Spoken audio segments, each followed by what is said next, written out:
বগুড়া সারাইগান্ধী থেকে সোনাতলা পর্যন্ত জায়গাটা এত চমৎকার। প্রিয় গাইস, ভিডিওটি ভালো লাগলে সবাই লাইক কমেন্ট করে পাশে থাকবেন।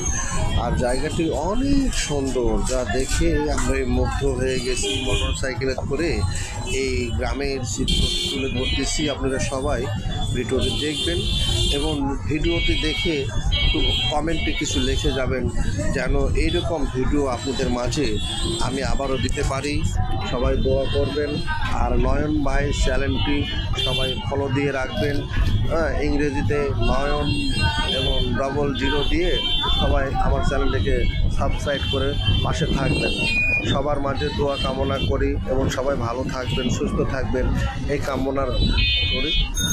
দেখুন ভিডিওটা আপনাদের মাঝে কেমন লাগতেছে। যদি ভিডিওটা ভালো লাগে তাহলে অন্যের মাঝে ছড়িয়ে দেবেন। আর জায়গাটা আপনাদের মাঝে কেমন লাগতেছে গাইস, যদি ভালো লাগে অবশ্যই আমাদেরকে কমেন্টে একটু জানাবেন। আর এরকম জায়গায় পাওয়ার জন্য আমার চ্যানেলটাকে ফলো দিয়ে রাখবেন। আমি যেন আপনাদের মাঝে নতুন নতুন ভিডিও এরকম আপলোড দিতে পারি।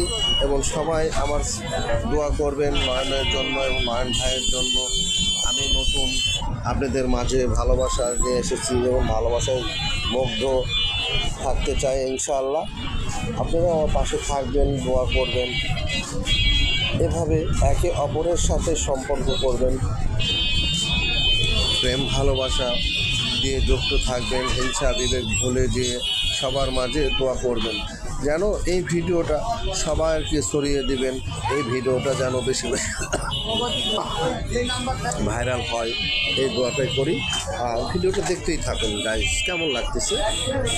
এরকম শহর, রাস্তার পাশে দুটো শহর, যেমন বগুড়া সোনাতলা থেকে আমি মাঝপথ দিয়ে এই মোটরসাইকেল নিয়ে চলে যাচ্ছিলাম গ্রামের পথ দিয়ে। দেখুন, আর এই গ্রামগুলো আগে এই এলাকায় সিলটের বেড়ার ঘর ছিল, টিন শেড এলাকা ছিল।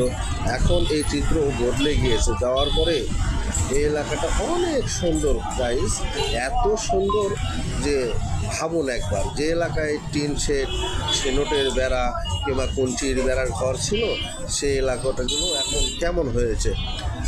বিল্ডিংয়ে পরিণতি হয়েছে। এখন আর গ্রাম নাই। তাই আমরা গ্রামেও এখন শহর হয়ে গেছে। এই যে সোনাতলা রেলগেট পিছনে ছাড়ে গেলাম, এই সোনাতলা পর্যন্ত আমি চলে এসেছি। আর আপনাদের মাঝে আমি দোয়া করব সবাই এই ভিডিওটা দেখবেন এবং ভিডিও দেখার জন্য আপনাদের ধন্যবাদ। পাশে থাকবো, লাইক কমেন্ট করে অন্যদের মাঝে ছড়িয়ে দিয়ে দোয়া করবেন, এই কামনা করি। আসসালামু আলাইকুম রহমতুল্লাহ।